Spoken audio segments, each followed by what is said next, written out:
Setiap saat, setiap waktu, keringat basahi tubuh. Ini saat yang ku tunggu. Hari ini ku buktikan, ku yakin aku kan menang. Hari ini kan dikenang, semua doaku panjatkan, sejarahku persembahkan. Terus fokus, satu titik, hanya itu, titik itu. Tetap fokus, kita kejar, lampaui batas. Terus fokus, satu titik, hanya itu, titik itu. Tetap fokus, kita kejar, dan raih bintang.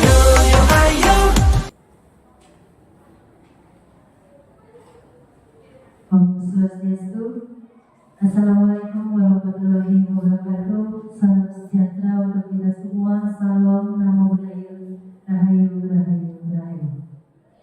Yang terhormat Bapak Kepala SMP Negeri 2 Sukasada, yang saya hormati Ibu Gusti Ayu Karisma Dewi selaku calon guru penggerak yang akan memberikan materi dalam kegiatan diseminasi budaya positif pada pagi hari ini, Jumat 7 Juni 2024.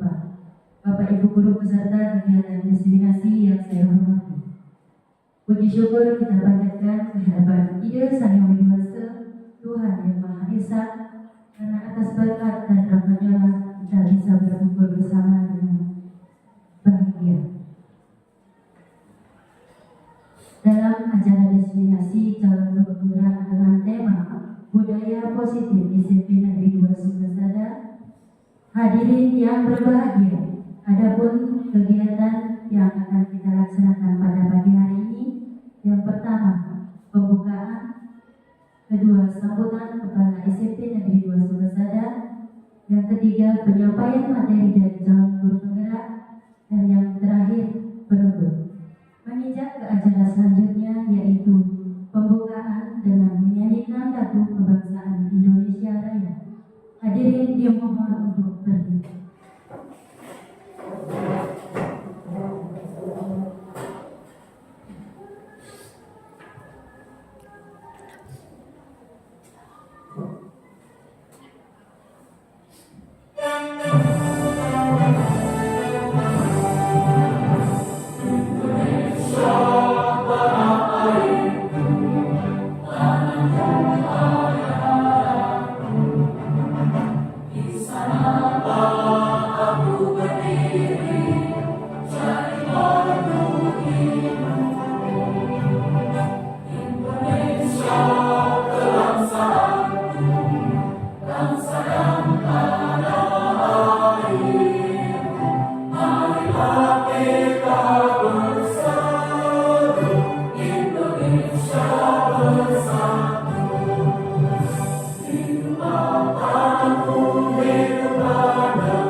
Sebelum memulai kegiatan pagi hari ini, maka baiknya mari kita melakukan doa bersama.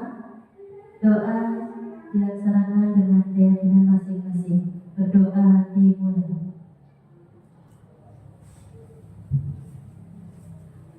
Berdoa dapat diakhiri. Peserta dimohonkan untuk duduk kembali. Baik, untuk acara selanjutnya yaitu sambutan dari Bapak Kepala SMP Negeri 2 Sukasada. Untuk waktu kami dipersilakan.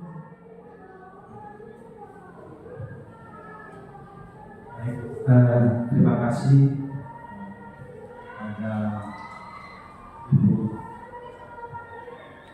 Isti Ayu Karisma Dewi selaku calon guru penggerak, dan juga kepada teman-teman sekalian, staf guru yang juga dalam kegiatan diseminasi budaya positif. Bapak Ibu sekalian, terkait dengan kegiatan hari ini merupakan sebuah kehormatan ya bagi kita semua, bahwa di sekolah kita sekarang sudah ada satu dari rekan kita menjadi calon guru penggerak. Ini merupakan hal yang positif bagi kemajuan sekolah kita terutama, dan kaitannya dengan itu ya rangkaian dalam kegiatan program guru penggerak pada hari ini. Calon guru penggerak akan mengadakan diseminasi budaya positif atau pengimbasan budaya positif di sekolah kita. Sebagai bentuk pengimbasan, ya tentunya calon guru penggerak sudah memahami betul, mengalami secara langsung maupun wawasan-wawasan yang sudah diterima melalui kegiatan guru penggerak, kiranya nanti akan bisa memberikan budaya yang baik kepada sekolah kita. Membentuk atau membangun budaya itu tentu merupakan sebuah pekerjaan yang sangat berat, yang kita juga akan mengalami. Ya, bagaimana kita bisa mengubah sebuah budaya yang sudah tertanam begitu kuat ya di sebuah instansi ataupun di manapun kita berada. Apalagi budaya itu kita rasa atau kita anggap kurang baik, yang sekarang kita ingin mengubahnya, tentu membutuhkan tenaga pemikiran yang super berat. Ya, sebagaimana di sekolah, ya, budaya yang sudah terbentuk dari dulu, terutama bapak ibu guru yang sudah sangat lama mendedikasikan diri di sekolah ini, ya tentunya budaya-budaya yang sudah diturunkan atau diberikan dari generasi-generasi sebelumnya itu tidak semuanya dalam bentuk yang positif, tidak semuanya dalam bentuk yang negatif, tetapi juga ada hal-hal positif yang bisa kita ambil, yang bisa kita kembangkan. Demikian juga budaya yang ada di antara peserta didik kita di sekolah ini. Budaya itu tentunya yang terbentuk dan akar itu dipengaruhi oleh faktor internal dan juga eksternal. Internal itu yang berasal dari dalam dirinya, kemudian eksternal ya budaya-budaya yang terbentuk oleh lingkungan yang ada di sekitar, termasuk keluarga dan masyarakat. Ya. Nah sekarang bagaimana kita sebagai pendidik itu bisa ya mengarahkan anak-anak ini, karena fungsi atau tugas utama kita itu bukan sebenarnya membentuk budaya anak itu menjadi budaya yang baru, tidak ya, karena karakter anak itu sudah ada dari sejak dia lahir, budaya baik karakter baik maupun tidak baiknya itu. Oleh karena itu kita sebagai guru tugasnya hanya mengarahkan bagaimana budaya-budaya atau karakter positif yang ada pada anak itu bisa tumbuh dan mengarah pada hal-hal yang baik. Ya. Seperti yang saya katakan tadi, hal ini tentu tidak mudah. Ya, jadi memerlukan komitmen dari kita untuk bisa mengubahnya. Ya. Komitmen itu tentu diawali dari diri kita sendiri dulu. Ya, bagaimana kita sebagai pendidik bisa menjadi teladan yang baik bagi anak-anak didik kita. Ya, karena kalau gurunya saja misalnya datang terlambat, tidak disiplin dan lain sebagainya, bagaimana budaya atau karakter itu bisa akan terbentuk kalau kita memberikan contoh atau teladan yang tidak baik. Tentunya akan sangat sulit ya bagi guru untuk memberikan masukan terkait dengan apa yang dilakukan oleh siswa. Seperti contoh misalnya guru yang berambut panjang itu gondrong, kemudian kita akan membuat atau ingin merapikan anak-anak didik kita supaya dia bisa disiplin atau rapi di dalam mencukur rambut misalnya. Tentu ini akan menjadi kontradiktif ya. Nah itu contoh kecil saja. Jadi teladan itu sangat penting ya bagi kita untuk bisa mengarahkan siswa supaya sesuai dengan karakter yang kita harapkan. Nah itu sedikit gambaran ya bagaimana teknisnya nanti akan diberikan oleh guru penggerak, ya calon guru penggerak, bagaimana budaya-budaya positif yang ada di sekolah kita itu bisa dimunculkan, dikembangkan, kemudian dipelihara dengan baik. Ya, sehingga nanti betul-betul nanti kita bisa ya, karena tujuan akhirnya adalah peserta didik, tentu ya, bagaimana nanti budaya-budaya positif itu bisa kita tanamkan kepada siswa peserta didik kita untuk nanti akhirnya bisa menghasilkan mutu atau kualitas pendidikan yang lebih baik yang berdampak kepada masyarakat di sekitar kita. Ya, nah ini bukan sesuatu yang idealis ya, oleh sekolah untuk bisa membentuk budaya positif, tetapi memerlukan komitmen dan kerjasama atau kolaborasi di antara kita semua. Ya, kita saling mengingatkan, ya, saling menegur satu dengan yang lain, ya, sehingga budaya-budaya positif yang ada di sekolah ini bisa terbentuk kembali. Ya. Nah itu yang selaku pimpinan saya sangat mengharapkan bahwa budaya positif itu akan muncul, termasuk nah ini salah satunya sebagai guru penggerak, ya, sebagaimana yang ditemukan secara masif oleh pemerintah. Guru penggerak ini nanti semakin banyak muncul di antara guru. Ya, kiranya apa yang sudah dilakukan oleh Ibu Karisma Dewi itu bisa memberikan contoh juga, ya, dan motivasi bagi kita. Ya, karena kita tidak tahu kedepannya itu akan seperti apa. Ya, banyak gebrakan-gebrakan dari pemerintah yang kadang-kadang membuat kita kelabakan. Oleh karena itu, mari kita ikuti kegiatan ini dengan sebaik-baiknya, dengan pikiran yang positif, ya, bahwa nanti akan kedepannya akan memberikan kemajuan bukan hanya untuk sekolah kita, tapi juga untuk diri kita sebagai tenaga pendidik yang profesional. Jadi itu saja yang bisa saya sampaikan. Sekali lagi, ya, mudah-mudahan kegiatan ini bisa bermanfaat bagi kita semua. Sekian dari saya tutup dengan kata Santi. Om Santi Santi Santi. Om. Terima kasih.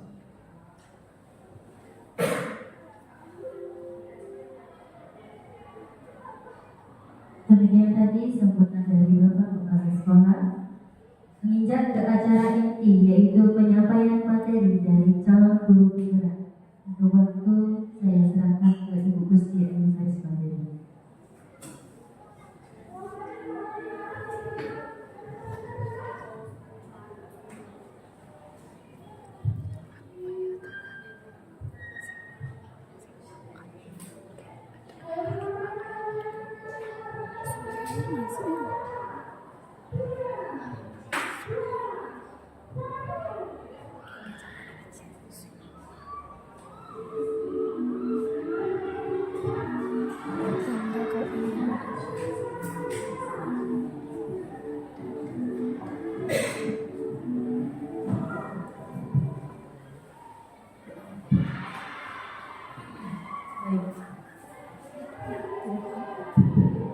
Baik, terima kasih atas kesempatan yang sudah Bapak Kepala Sekolah berikan, serta selamat pagi saya ucapkan kepada Bapak Ibu guru yang sudah hadir pada kesempatan kali ini di diseminasi Sidaya Sosial. Pertama, izinkan saya mengucapkan dari umat Om Swastiastu. Assalamualaikum warahmatullahi wabarakatuh. Salam rahayu, salam kebajikan, nama budaya, salam sejahtera. Baik Bapak Ibu, untuk diseminasi budaya positif ini saya dapatkan di modul 1.4, modul paling akhir di modul 1 di pendidikan guru penggerak. Jadi pembahasan saya di sini berupa aksi nyata mengajak Bapak Ibu yang berada di SMP Negeri 2 Sukasari.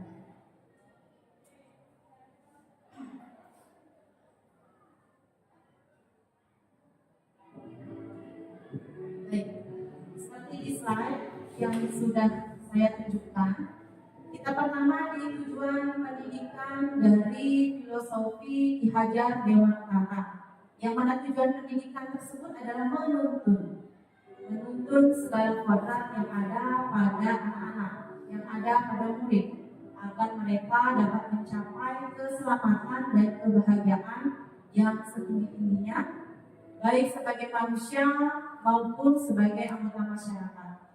Nah, oleh sebab itu, pendidik itu hanya dapat menuntun tumbuh atau hidupnya, yaitu kepada kodrat yang ada pada anak-anak tersebut, untuk memperbaiki laku bukan dasarnya hidup dan tumbuhnya kekuatan kodrat anak.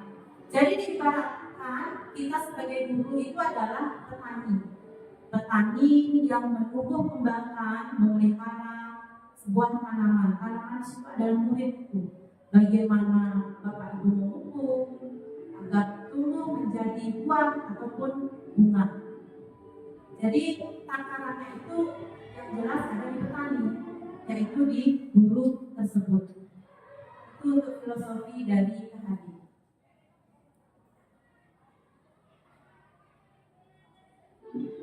Nah, pendidikan yang menuntun itu sesuai apa? Di sini ada kodrat alam dan kodrat zaman. Yang mana kodrat alam sesuai dengan sifat dan bentuk ataupun karakter anak tersebut dari lahirnya. Sedangkan kalau di sini diistilahkan sebagai sifat dan bentuk, sedangkan kalau kodrat zaman itu isi dan irama. Jadi kodrat zamannya, zaman sekarang dengan zaman 10 tahun yang lalu itu berbeda. 10 tahun ke depan juga Bapak Ibu guru dalam pendidikan akan berbeda juga. Jadi yang menentukan di sini disesuaikan dengan kodrat alam dan kodrat zaman si murid tersebut.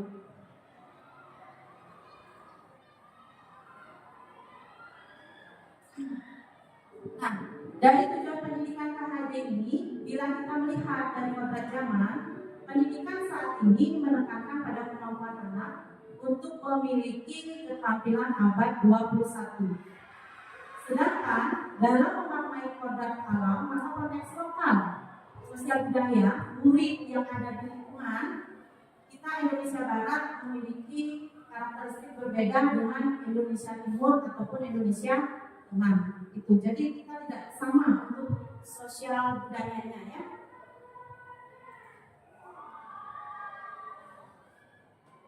Nah, tadi di sini saya sudah jelaskan ibaratnya dalam menuntun itu sebagai guru sebagai petani dan murid adalah tanaman.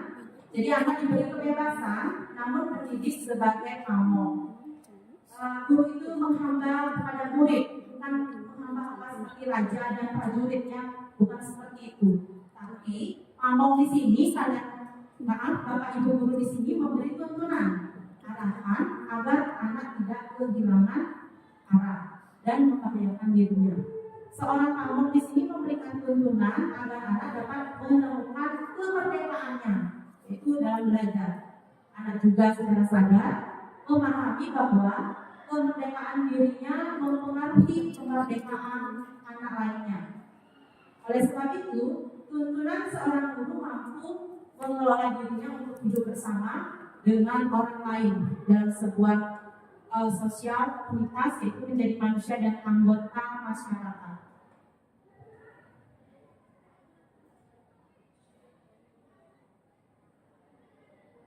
Nah, budaya positif yang kita dengungkan di sini yaitu nilai dan kebiasaan di sekolah yang berpihak pada murid agar mereka dapat berkembang menjadi pribadi yang kritis, penuh hormat dan rasa tanggung jawab sesuai dengan profil pelajar Pancasila.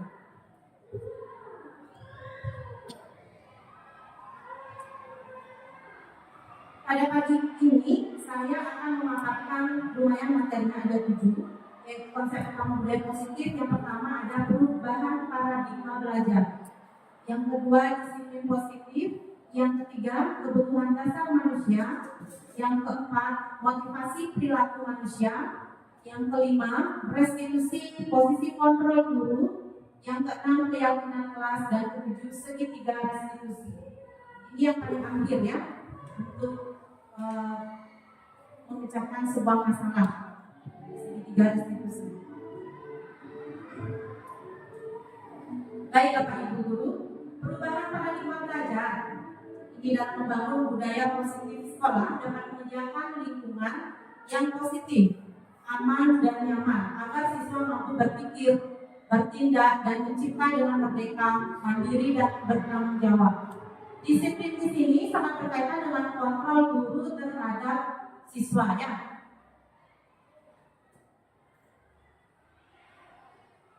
Nah ini, seperti contohnya, kita berpikir kritis sebentar. Bapak Ibu ada yang sebelah ya. Nah, Bapak Ibu yang A itu memegang salah satu tangan. Teman yang lainnya mencoba berkali-kali membuka kepala tangan itu. Nah di sini teman yang sebelahnya tidak boleh membujuk, boleh membujuk, memarahi, tapi apakah A tersebut tahu apa tidak ya? Nah di situ ada kesannya dipaksa, sedangkan ditawarkan oleh temannya agar membuka kepala tangan itu. Bagaimana sih sikap kita? Bapak Ibu yang punya kepala tangan itu ya, poinnya di situ.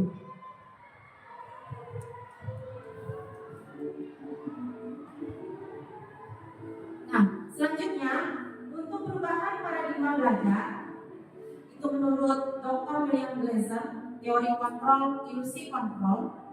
Yang pertama, ilusi guru mengontrol muridnya. Guru harus bilang murid harus gitu ya. Yang kedua, ilusi bahwa semua penguatan positif, efektif, dan bermanfaat. Segala yang berkaitan di sini yang sifatnya positif itu nanti bermanfaat untuk murid. Selanjutnya yang ketiga, ilusi bahwa kritik dan membuat orang merasa bersalah dapat menguatkan karakter. Terkadang kita masih menyalahkan, misalnya ada 2 murid yang berkelahi, tapi tanpa sengaja kita menyuruh mereka saling memaafkan tanpa kita tahu masalah apa sih sebenarnya. Yang satunya merasa terintimidasi, yang satunya merasa senang karena dibela, begitu ya di sini. Jadi itu merasa bersalah dapat menguatkan karakter. Selanjutnya yang terakhir, ilusi bahwa orang dewasa memilih hak untuk memaksa. Kita sebagai guru, kita sebagai orang dewasa yang mengontrol bahwa kita memiliki hak untuk memaksa. Nah, paradigma belajar kita yang bertahun-tahun itu sebenarnya salah di sini ya. Baik, kita ke poin kedua untuk disiplin positif. Bapak Ibu guru tentunya paham, pernah mendengar. Apa sih itu disiplin?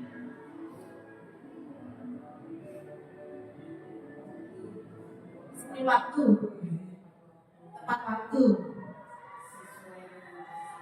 sesuai dengan kesepakatan. Apakah Bapak Ibu guru berpikir kalau mendengar disiplin itu agak kurang sedikit? Ya, benar ya. Oke. Baik. Memang agak menakutkan kalau kita ngomong disiplin. Berarti kita melakukan sesuatu tindakan itu dengan terpaksa. Yes. Ya. Benar nggak? Baik. Ya, karena takut. Baik. Enggak benar takut. Baik.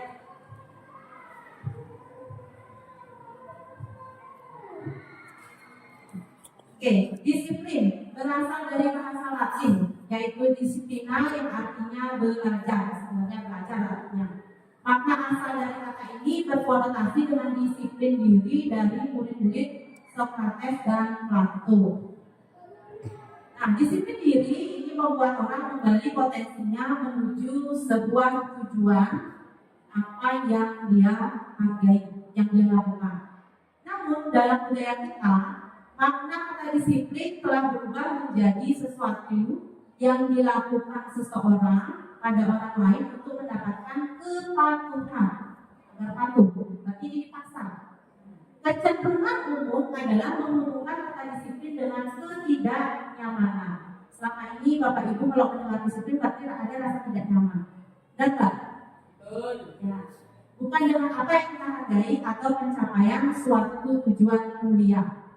Apakah berbentuk dapat penghargaan, dapat dieluk-elukan oleh atasan ataupun dengan teman, begitu kan? Ya, ada maunya berarti ya. Nah, disiplin di sini merupakan kemampuan memerintah diri. Berarti dari hatinya Bapak Ibu guru sendiri ya, yang mampu mengontrol ataupun menguasai diri untuk memilih tindakan yang mengacu pada nilai-nilai yang kita hargai dengan rasa penuh tanggung jawab tanpa terperintah orang lain. Tanpa kita diperintah tapi kita sadar, gitu ya. Nilai-nilai yang kita hargai di sini adalah berupa nilai kebajikan. Dimanapun agama apapun, nilai kebajikan itu sifatnya positif. Manusia yang merupakan tujuan mulia yang ingin dicapai setiap individu, yaitu nilai-nilai dalam profil pelajar Pancasila.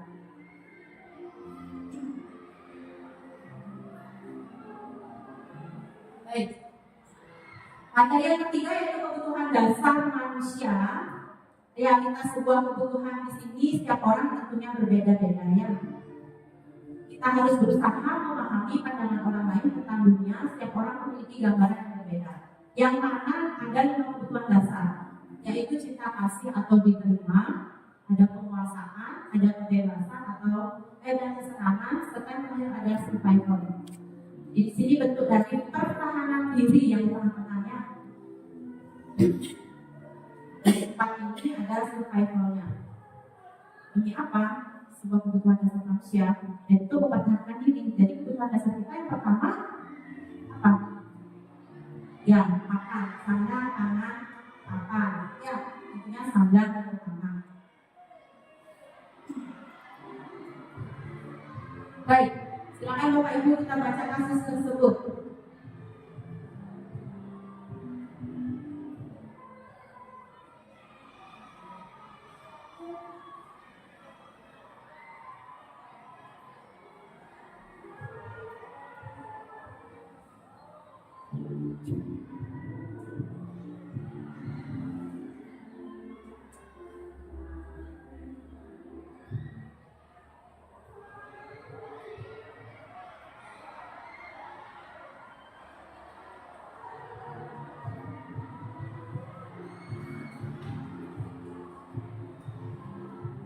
Saya Bapak Ibu guru. Jadi di sini ada Ibu Lia namanya, guru SD ya. Terus punya kasus muridnya bernama Agus. Nah, anak ini seringkali meminta bekal makan siang kayak palak itu ya, biasanya ya.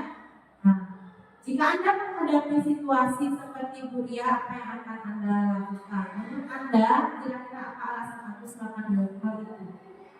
Baik Bapak Ibu, siapa yang bisa menjawab dari kasus ini? Kan Bapak Ibu jadi wali kelas juga, tentunya pernah saja mengalami hal-hal kecil seperti ini ya, sebelum ke guru BK. Ya. Silakan Ibu Fuad.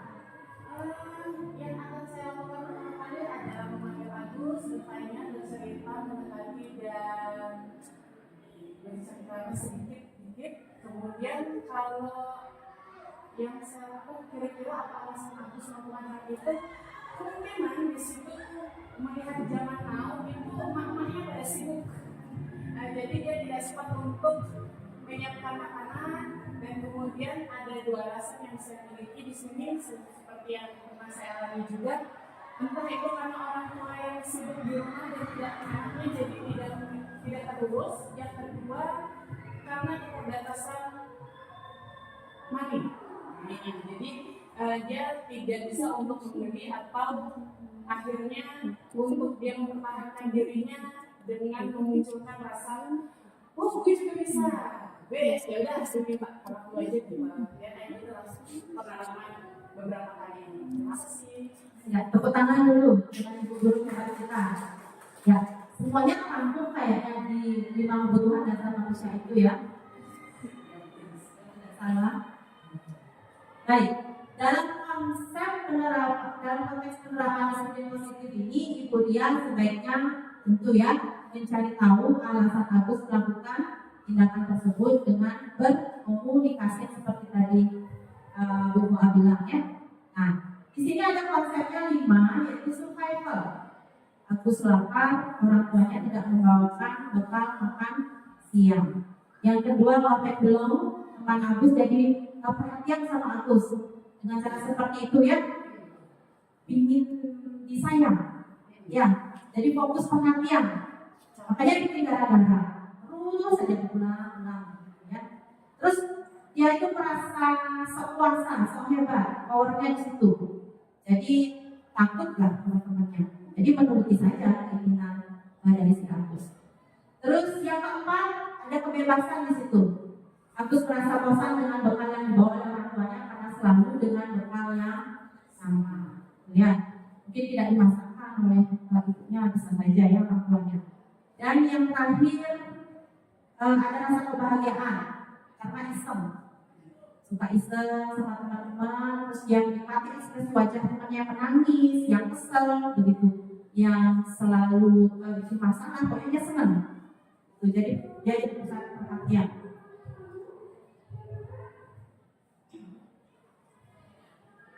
Baik, kita lanjut ke hukuman dan sanksi atau konsekuensi. Nah, di situ ada satu kasus lagi ya mengenai hukuman dan sanksi. Silakan Bapak Ibu kita analisis bersama.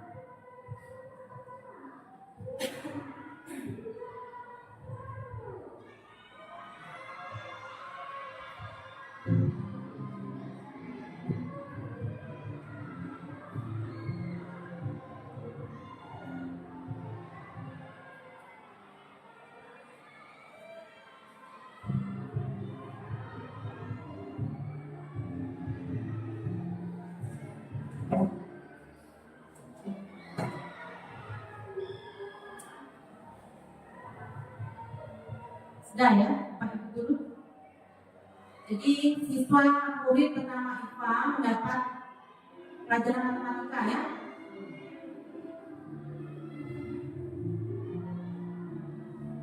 Kita juga menjumpai dalam praktek ataupun pembelajaran di kelasnya ada yang siswa tidak fokus biasanya, ada yang ngobrol sama temannya, ada yang tiba-tiba Bapak Ibu guru tunjuk jadi dia bengong atau tergagap. Nah, padahal itu dijadikan bahan tertawaan oleh murid yang lainnya, begitu ya. Nah, saya kan bisa membantu menjawab dua dari cerita ini. Silakan. Kita sama-sama belajar karena kita sering menghadapi situasi seperti ini ya dengan kasus yang berbeda-beda. Jadi kita sharing, berkolaborasi ya Bapak Ibu guru.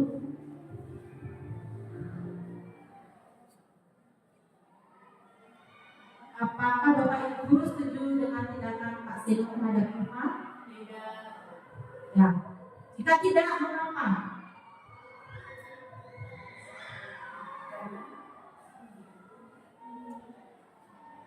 Karena Pak Seno bagaimana? Galak? Galak, ya, kayak macan. Nah, selain itu, ya, kesannya ada kemudian karena disitu ada tertawakan ya, tertawakan oleh fisik ya di situ secara tidak langsung sebenarnya. Nah, jadi kelas semakin gaduh, anak-anak tuh tertawa melihat IPA. Jadi satu kelas tertawakan si IPA ya.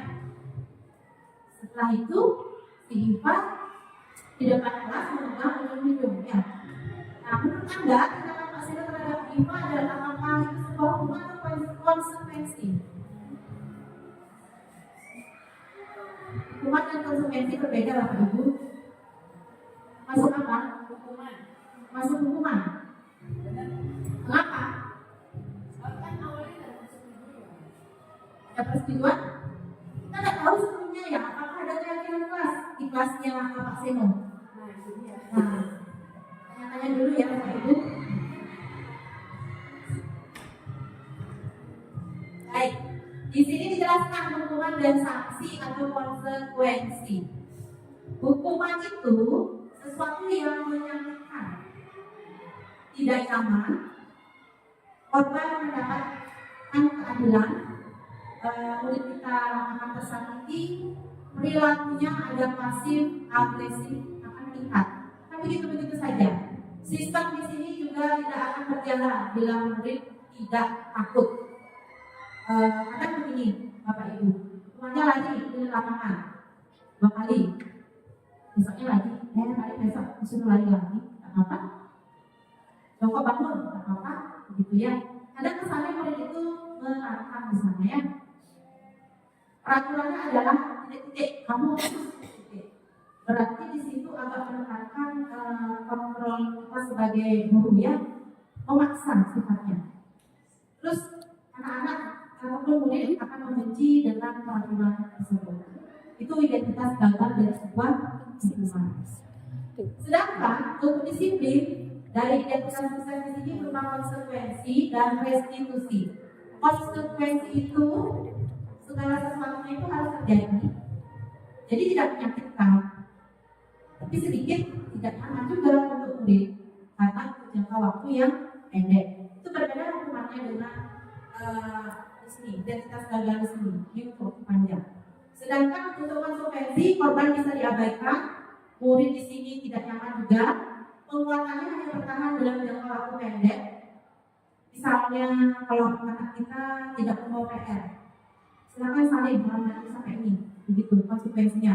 Jadi biasanya anak-anak ini di sini juga tidak terlalu tidak terlalu efektif kalau kita jalankan seperti itu. Terus memerlukan monitoring juga dan supervisi secara terus-menerus dari guru. Besok-besok ketemu anak si B ini lagi, besok-besok ketemu lagi anak si B ini. Dia kadang biasanya berulang-ulang. Selanjutnya membantu penerapan mengikuti peraturan dalam masyarakat. Terus dari konsekuensi,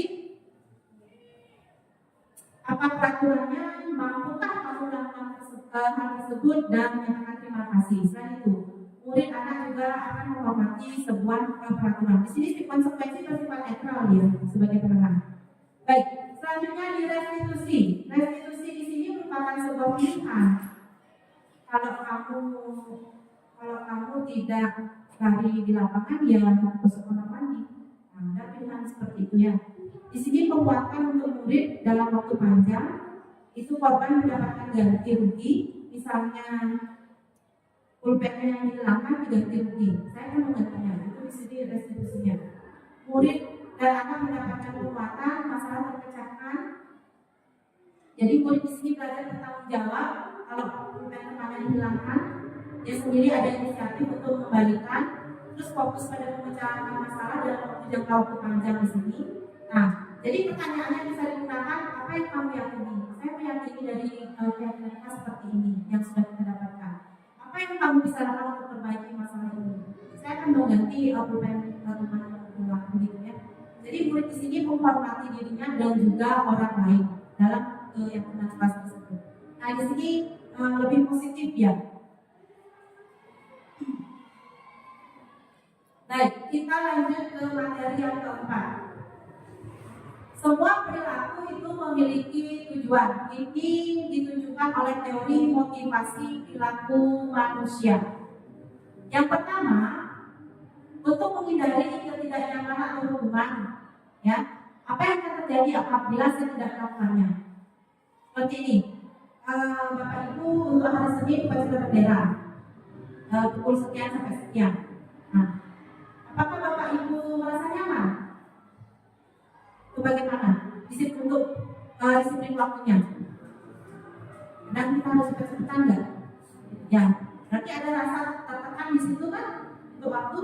Nah, itu motivasi eksternal ya, bukan dari diri kita. Tidak asal kita nggak enak sama orang lambat datang seperti itu ya. Terus yang kedua, untuk mendapatkan imbalan dari orang lain atau institusi. Dia ikut pengembangan kompetensi, nanti dapat sertifikat, ada amplopnya juga. Nah, berarti di situ ada bukan dari diri ya, tapi demi mencapai sebuah atau mendapatkan imbalan. Jadi tetap ya dimotivasi eksternal namanya ya. Terus yang ketiga, untuk menghargai diri sendiri. Saya akan menjadi orang seperti apa bila saya melakukannya. Saya akan mencoba belajar. Karena posisi kita sebagai guru akan terus belajar dan belajar. Nah, entah itu kita mendapatkan ilmu, entah itu kita mendapatkan nama baik, entah itu mendapatkan nama baik sekolah. Jadi motivasinya dari diri sendiri. Jadi kita tidak peduli apa yang akan kita dapatkan, tapi kita lebih menghargai diri sendiri. Tahu juga untuk kedepannya lebih baik begitu ya. Jadi inilah tujuan dari disiplin positif itu, untuk menghargai diri sendiri dan untuk menggerakkan hati kita ya Bapak Ibu. Nah, mari kita berlatih. Apakah ini termasuk hukuman atau konsekuensi? Silakan dibaca dulu Bapak Ibu.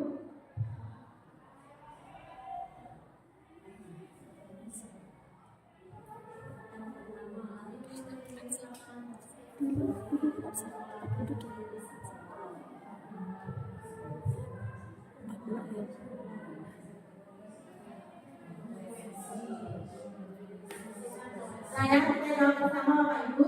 Lari mengelilingi lapangan basket 2 kali karena terlambat hadir di sekolah. Hukuman. Kunci ya hukuman. Membersihkan coretan yang dibuatnya di meja tulis. Konsekuensi. Dikunci konsekuensi. Ketiga, murid diminta untuk push up 15 kali karena tidak menggunakan masker ke sekolah.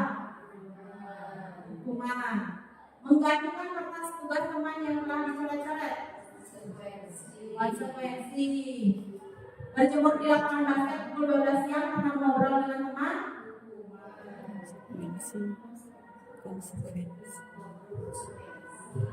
Konsekuensi.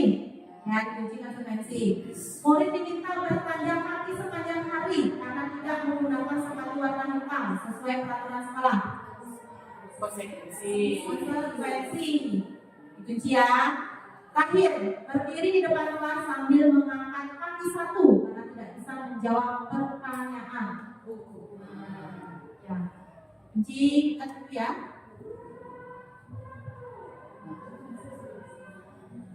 Ya.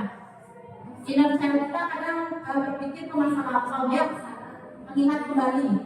Bapak Ibu guru masih ingat punya guru yang seperti itu? Punya. Masih ingat ya? Ya. Apakah jiwa emosional Bapak Ibu guru ada rasa marahnya? Ada.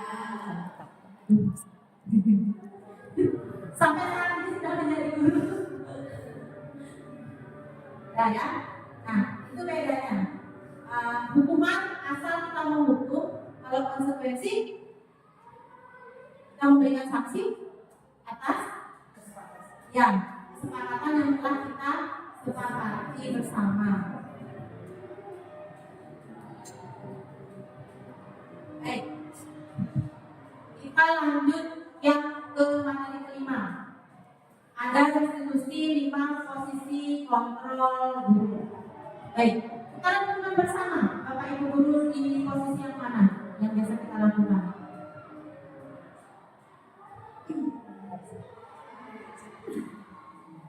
Kemana? Memantau saja ya, dari jauh. Seperti ini.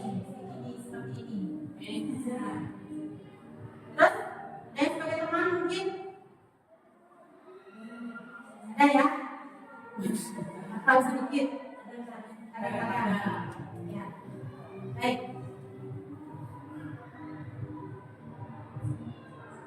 Nah, di sini posisi kontrol dulu dari pernyataan membuat murid merasa bersalah. Terus, di sini pernyataan sebagai guru pengukur. Nah, di sini sebagai teman, teman ya. Ini lakukan dari ibu bapak. Ini bantu tolong. Teman ya. Ya, teman. Terus kalau pengukur bahkan di dalam kelas, keluar di lapangan berdiri. Nah, begitu ya, kita mengukur secara langsung. Terus kalau memantau, dapat stiker bintang ya. Manajer ini bisa menyelesaikan masalah. Kita kembalikan ke siswa tersebut. Sebenarnya poin yang paling penting di sini adalah kontrol kita sebagai manajer dan juga sebagai pemantau di sana. Kalau di manajer itu, jadi kita akan dihadapkan kepada siswa yang bermasalah, terus kita menstabilkan masalah tersebut dan kita meyakinkan dengan masalah tersebut. Baik, di sini ada kasus. Oke, kita baca dulu ya.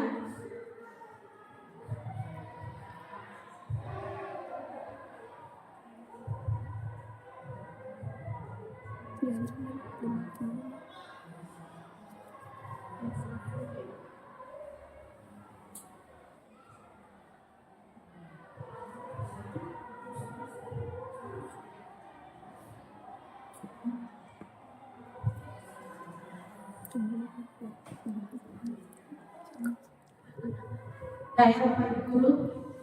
Di sini ceritanya hari Senin Pak Harun tidak masuk sekolah. Jadi Pak Harun adalah guru matematika dan Bu Wati yang menggantikan Pak Harun. Bu Wati baru 1 tahun menjadi guru SMP. Beberapa murid perempuan Vivi dan Natali mengetahui dan menggunakan kesempatan. Jadi bersikap seenaknya, tertawa, tidak mengindahkan kehadiran Bu Wati. Ya. Nah, selanjutnya di sini siapa namanya? Vivi dan Natali saat ditegur malah menjadi tertawa ya. Mereka tetap tidak mengerjakan tugas dan malah mengobrol. Itu ya di kasusnya.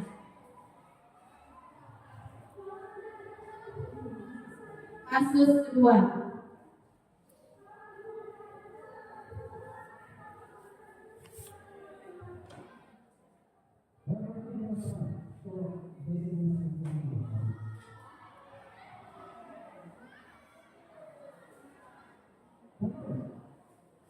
Di kasus kedua, aku dan Dino tiba-tiba bertengkar ya. Pada saat itu guru pikir langsung melerai mereka. Selanjutnya dibawalah ke ruang kepala sekolah. Ibu Suci sebagai kepala sekolah berupaya menenangkan keduanya, terutama Dino. Nah, Dino sepertinya kamu saat ini sedang marah sekali. Mendengar itu, Dino pun mengaliri bercerita tentang kekesalan hatinya. Ibu Suci pun melanjutkan bahwa membuat kesalahan adalah hal yang manusiawi dan bahwa mempertahankan diri adalah hal yang penting. Namun meminta Dino memikirkan cara lain yang mungkin lebih efektif karena saat ini Dino berada di ruang kepala sekolah. Selanjutnya, ya, Bu Suti bertanya tentang keyakinan sekolah yang disepakati. Apakah Dino bersedia memperbaiki kesalahan yang telah dilakukan? Akhirnya Ibu Suti balik bertanya kepada Anto, hal apa yang bisa dilakukan Dino untuk memperbaiki masalah? Saya perlu kaji saya diperbaiki. Nah, sini Ibu Suti sebagai manajer ya, yang mengontrol, menstabilkan sebuah masalah dan meyakinkan. Jadi sebagai penengah, apa sih yang mau diminta oleh Dino, apa yang diminta oleh si Anto? Akhirnya Ibu Suti pun kembali bertanya ke Dino, apakah yang dilakukan itu untuk menggantikan 3 lancip Anto yang terlepas? Nah, Dino pun berpikir, jadi waktu tidak tahu tuh saya ambil kembali mungkin ya Bu. Nah, jadi di situ kedua anak tersebut diajak untuk memecahkan masalah secara bersama. Akhirnya Dino pun mengaku dengan menyetujui. Sepanjang siang itu Dino belajar menjahit dan memperbaiki kemeja Anto. Jadi mereka sudah bercengkrama bersama. Jadi tidak ada yang tersakiti ataupun merasa jadi power di masalah tersebut ya. Baik Bapak Ibu, nah di sini posisi kontrol dulu. Nah kalau di PMM Bapak Ibu guru sudah melihat ini restitusi, hukuman, sanksi seperti itu. Ya, nanti untuk semester depan pengajar baru bisa aja di foto pakai ini, kita sudah senyata di sini ya. Biar keluar sertifikatnya, kita sudah bukan ini. Nah, jadi di sini identitas gagal menghindari hukuman itu penghukum sebagai guru menghukum terus membuat merasa bersalah. Selanjutnya, identitas berhasil atau sukses ini tengah-tengah ya, guru sebagai teman, guru sebagai pemanfaat.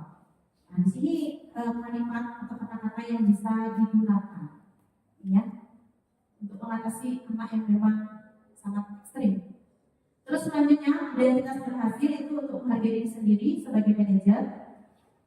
Jadi di sini ada beberapa pertanyaan terus dampaknya juga ya di posisi kontrol dulu. Jadi poin sekali adalah sebagai manajer. Baik, kita tarik nafas dulu Bapak Ibu. Waktunya cukup padat ya, karena banyak sekali materi terakhir. Baik, kita lanjut ke keyakinan kelas. Jadi kita di tahun ajaran baru, Bapak Ibu guru nanti siapa tahu jadi wali kelas.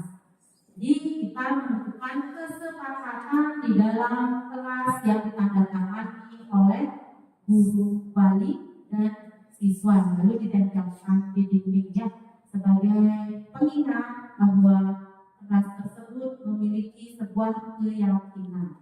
Nah, dalam keyakinan kelas di sini, menurut dosen itu untuk atau akan lebih memotivasi seseorang dari dalam intrinsik dirinya.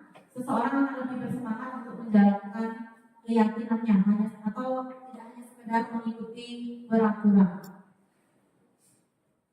Nah, dari sebuah keyakinan kelas tentunya ada peraturan kelas ya. Nanti Bapak Ibu guru membuat peraturan di kelas itu tidak boleh makan atau bagaimana di dalam kelas, menaruh barang sesuai tempat. Jadi kita membuat peraturan kelas dan menjadi keyakinan kelas itu tidak menggunakan kata negatif yaitu jangan, kata jangan, tidak, begitu ya. Tidak membuang sampah sembarangan. Kita ganti pakai kalimat apa? Buang sampah pada tempatnya atau dijaga ruangan tetap bersih. Itu seperti itu ya, satu contoh dari keyakinan kelas ini. Semoga kedepannya kita memiliki lingkungan yang positif karena diambil dari vibrasi peraturan kelas dan keyakinan kelas kita bersama. Jadi dari lingkungan positif, harus kita sudah melakukan budaya positif ini ya. Jadi kita saling mengingatkan antar teman, gitu. Nah, baik, kita kembali lagi ke dalam sebuah peraturan. Nah, selalu kembalikan buku ke tempatnya. Jadi nilai kebajikan yang kita dapat adalah sebuah tanggung jawab. Anak-anak ataupun murid meyakini bahwa itu adalah saya memiliki tanggung jawab mengembalikan barang ke tempatnya atau menaruh sapu sesuai dengan tempatnya. Jadi kelas itu tidak berantakan lagi. Jadi kita yang mendesain sendiri ya sebagai wali kelas. Terus di sini dilarang mengganggu orang lain, itu menghormati orang lain diri sendiri, betul keyakinannya ya. Kalau ini sebuah peraturan. Jadi hadir di sekolah 15 menit sebelum pembelajaran dimulai. Nah, ini sebuah komitmen ya, berkomitmen itu nilai kebajikannya. Terus di sini peraturannya adalah dilarang melakukan kekerasan ataupun membuli ya. Jadi di sini tetap ya menghormati orang lain, menghargai orang lain, dilarang menggunakan narkoba. Nah, keyakinan kelas berupa kesehatan, ini juga mencuci tangan, menjaga kebersihan kelas, masuk ke kesehatan juga ya. Nah, jangan berlari di kelas atau koridor. Nah, ini menurut nilai kebajikan yang tujuh adalah keselamatan dan keamanan. Baik. Selanjutnya ke pembentukan keyakinan kelas. Di sini sifatnya abstrak daripada peraturan yang lebih rinci dan konkret. Keyakinan kelas itu berupa pernyataan yang universal, yang umum dan dipahami oleh murid. Pernyataan keyakinan kelas di sini dibuat dalam bentuk positif, seperti kata saya sebelumnya, jangan menggunakan kata-kata negatif, biar vibrasi dari murid tersebut tidak menyerap energi negatif ya. Selanjutnya, keyakinan kelas hendaknya tidak terlalu banyak. Jadi kadang murid itu tidak paham. Jadi, oh ya, tapi mengenang sehingga mudah dipahami.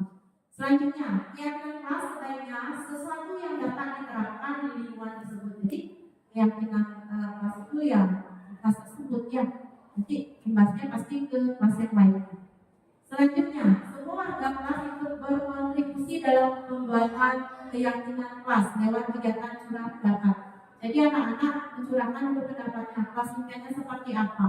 Nanti kita berbagi dia di dalam beberapa pendapat tersebut. Jadilah sebuah keyakinan kelas, setelah itu disepakati ya. Selanjutnya bersedia meninjau kembali keyakinan kelas dari waktu ke waktu. Mungkin 1 bulan berjalan, kayaknya ini kurang. Jadi Bapak Ibu bisa mengulang atau meninjau kembali.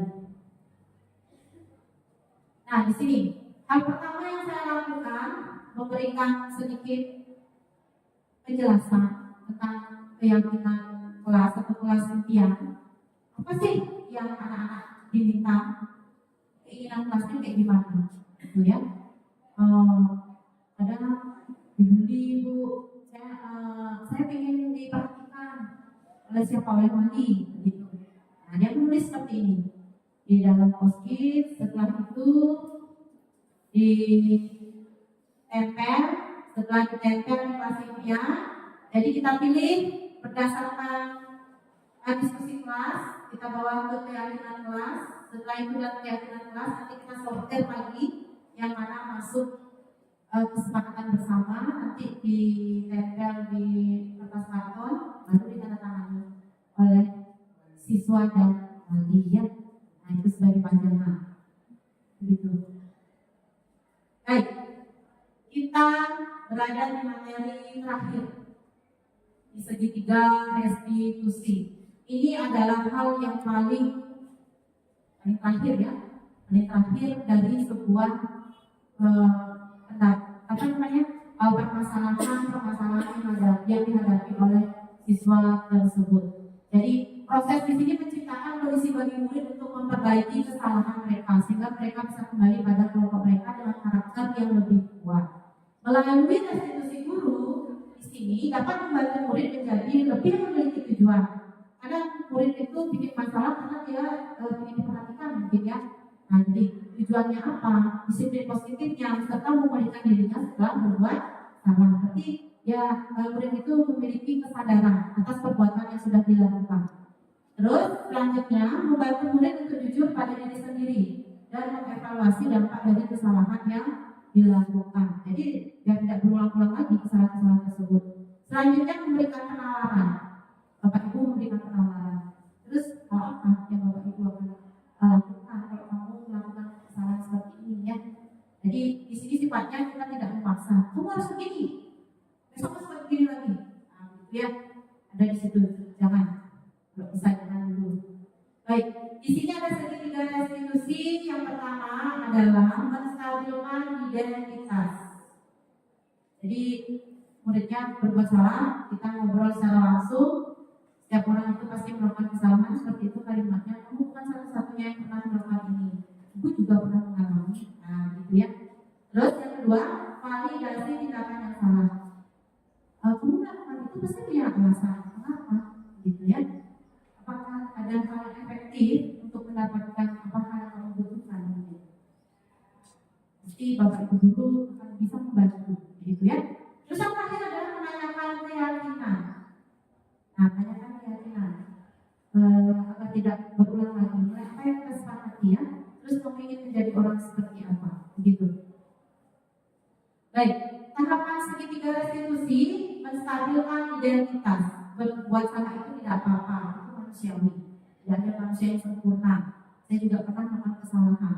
Bapak Ibu tidak tertarik mencari siapa yang salah, tapi mencari solusi. Bukan kamu benar, si B salah, ya, begitu. Jadi kamu berhak merasa begitu. Wajarnya melakukan kesalahan Yang kedua, validasi tindakan yang salah. Nah, di sini kita bertanya, kamu pasti punya alasan, kamu patut bangga pada dirimu, atau kamu telah melindungi sesuatu yang penting buatmu. Jadi di sini betulnya tergantung permasalahannya ya. Terus menanyakan keyakinan, apa yang kita percaya sebagai kelas atau keluarga di sekolah ini, nilai umum apa yang sudah kita sepakati, terus bayangan kita tentang kelas yang ideal atau kelas yang seperti apa, selanjutnya kamu mau jadi orang seperti apa.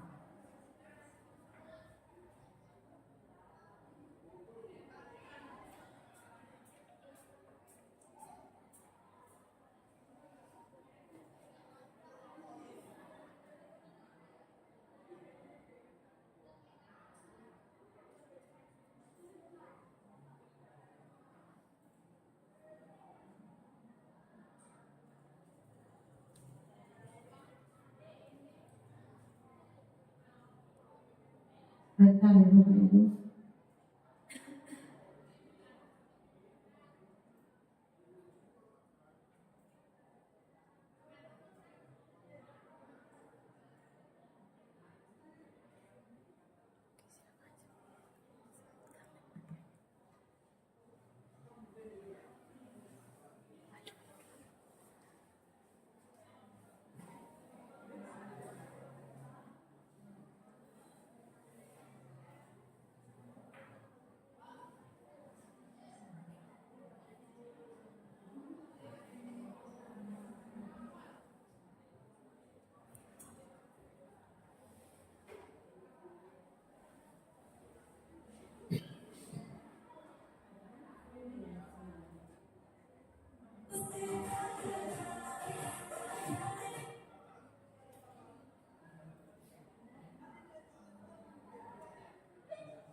Baik Bapak Ibu, saya di demonstrasi kontekstual menerapkan 2 kasus. Yang pertama kasusnya, sebentar ya.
Baik ya.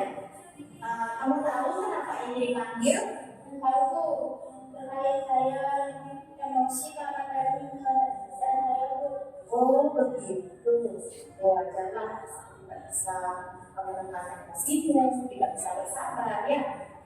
Kalau itu juga jadi ini saja doakan melakukan perbuatan seperti ya. Lalu apa yang kamu lakukan dengan Febri? Saya marah-marah tuh, terus mencaci maki Febri, dan nggak sengaja saya mengebrak mejanya tuh. Oh tentu saja ya. Yang kamu lakukan itu pasti memiliki alasan tentunya ya. Ya tuh. Ya, kamu yang saja dan kamu mengikuti seperti marah-marah ya. Baik kalau itu, yang penting kamu tidak melakukan pemukulan secara kasar ya, tidak memegang secara fisik seperti kasar. Coba kita coba dulu hidupkan perbuatan kamu sebelumnya, apakah mengubah meja itu sesuai keyakinan kelas kita? Ya. Nah, sekarang menurut kamu keyakinan kelas apa yang dilanggar? Ya, menghormati antar teman itu penting atau tidak? Itu ya sangat penting ya. Menurut penting, jadi keyakinan kelas apa yang harus kamu lakukan ketika kamu sedang marah? Lebih sabar. untuk dia lebih sabar. Nah, jadi cara memperbaiki masalah di sini bagaimana? Kalau Febri nggak terbiasa lagi cara tersebut. Ya, bagus sekali ya. Itu tindakan yang sangat tepat. Jadi tetap semangat. Terus sekarang kamu bisa balik ke kelas. Jika hal ini terjadi, silakan dosen ini itu boleh melaporkan. Ya,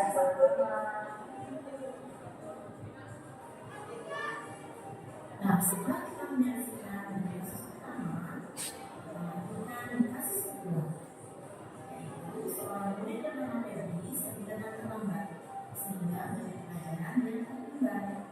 Berikut skenario dosen yang sama menggunakan segitiga resolusi. Selamat menyaksikan Bapak Ibu dan ya, silakan Febri dulu. Jadi Febri, saya dengar dari video lain dari sekolah ya.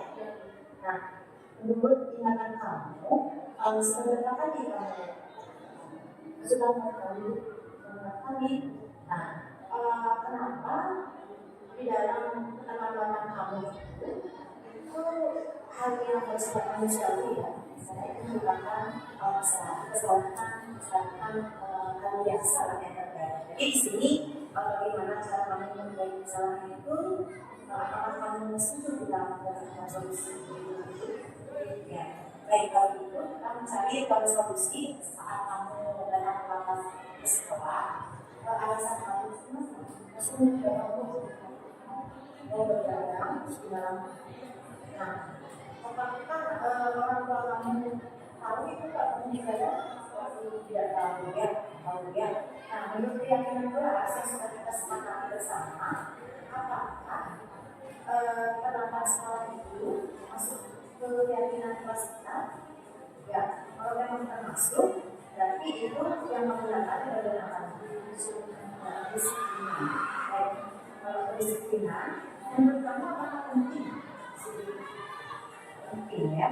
Nah, kalau memang sangat penting ya, datang terlambat ke sekolah itu harus selalu waktu dan selalu menghargai waktu yang kita punya ya. Benar? Ya, itu sekali ya, menghargai yang kita itu bermanfaat sekali bagi kita semua. Baik, sekarang bagaimana kamu melakukan sikap baik dengan cara meminta maaf menurutmu? Apa yang akan melakukan kalau tidak ada pelanggaran? Ya, dari dari awal, kalau begitu itu akan berkomunikasi dengan kedua orang tuamu agar kamu tidak mengulangi lagi kesalahan itu terutama datang ke sekolah terlambat. Kalau itu, kamu bisa kembali ke kelas dan mewakili diri dan sesuai dengan yang kita jelaskan sudah sepakati agar tidak mengulang lagi. Akan menjadi berkelanjutan. Yang investigasi.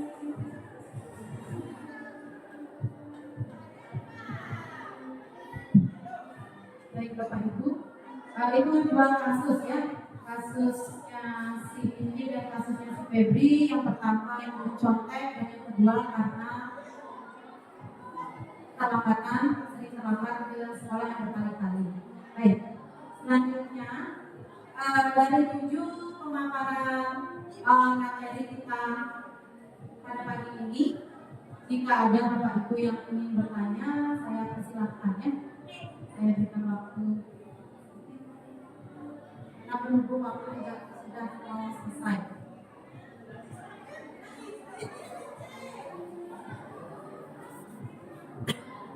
Boleh bertanya satu, kalau sudah pas kita cukupkan. Ya. Nanti kita saling berkolaborasi ya Bapak Ibu, apa yang kita temukan di lapangan saling berdiskusi ya. Baik, kalau gitu saya ucapkan terima kasih banyak dan saya tutup dengan perang Santi. Om Santi Santi Santi Om. Salam sejahtera. Waalaikumsalam warahmatullahi wabarakatuh. Salam rahayu, salam kebajikan. Saya serahkan kembali ke pembawa acara.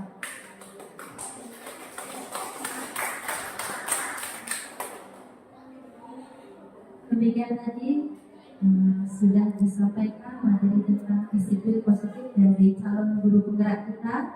Untuk itu, mari Bapak Ibu Guru mulai bergerak dan bersemangat untuk membangun budaya positif di sekolah SMP Negeri 2 Suku saja, yang dimana bagaimana cara kita untuk menangani siswa yang bermasalah, bagaimana cara kita untuk membangun budaya positif, membuat kesepakatan kelas untuk mencapainya suatu pendidikan yang baik dan juga memiliki nilai-nilai positif di sekolah SMP Negeri 2 Sumatera. Jadi dengan berakhirnya materi pada pagi hari ini, berakhir pula kegiatan destinasi dari calon guru penggerak. Saya ucapkan terima kasih kepada pemateri dan juga Bapak Ibu Guru yang sudah bersemangat untuk mengikuti kegiatan destinasi pada pagi hari ini. Sekian yang dapat saya sampaikan. Saya ucapkan terima kasih dan saya tutup dengan